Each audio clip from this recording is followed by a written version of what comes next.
Адыл Исматуллаев Аксы райондук электр тармактары ишканасында айдоочу кызматында иштегенине 7 жыл болгонун айтат. Буга чейин эски автоунааларды айдап түйшүк тартып келчү. Анткени алыскы айылдарга чыкканда бузулуп, көп убактысын аны оңдоого кетирчү. Эми минтип жаңы унаалуу болуп турат. Айда эски машиналарды айдап жана алып жүргөнбүз. Мына Кудайга шүгүр. Жетекчилерге рахмат, мына жаңы техникаларды алып беришип атат. Кудай буйруса Бияғына да жақсы іштерді атқарғанға қолдан келішше жана аракет кылабыз. Техникаларыбызды жаңылап берип турсагына жумушты жакшы жана алганга. Айырмачылыгы эми заманбап, мындай айтканда ыңгайлуу, удобствосы бар.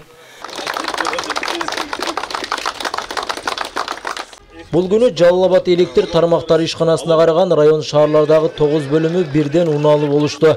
Алардын бардыгында техниканын аздыгы маселе жаратчу. 6 бригадалык уна жана 3 экскаватор ээлерине тапшырылды.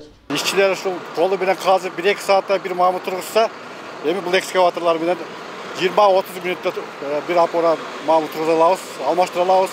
Бул дегенде канча үнөм, канча биздин ишчилердин күчү үнөмдөлөт, канча убактыбыз үнөмдөлөт. Bunun arkasında kança elge biz yaxşı xizmat gösteri alabız. Bunun arkasından aytqım kelет dagы bul bizdin kooптуулук ылдыйлайт балдардын иштеген производительствосун айтканда көтөрүлөт.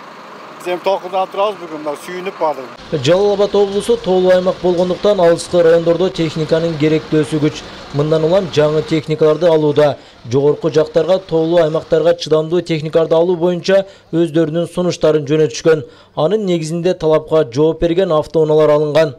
Бул да болсо биздин чоң ишканабызга пландык иштер аткарууга, элди сапаттуу туруктуу электр менен камсыз кылууга чоң өзүнүн жардам берет. Бизде жалпы облустун аймагында 110 подстанция бар. Андан сырткары 2700 ашык километрден ашык электр линияларыбыз бар. Ушул мен ойлойм, Кудай берсе ушул техникалар менен биздин кызматкерлерге дагы ыңгайлуу. Бир жагынан ушул оперативдик жумушту алып барууда чоң өзүнүн жардам берет. Белгилей кетсек, өткөн жылы энергетика министри Жалал-Абад электр тармактары ишканасынын кызматкерлери менен жолугушуп, унага болгон зарылдыкты көрүп, ушул жылга жаңы машиналар менен камсыз кылууну убада кылган. Анын негизинде жаңы автоунаалар алынган. Ильяс Турдубай уулу, Баяман Тургуналиев, Жалал-Абад шаары.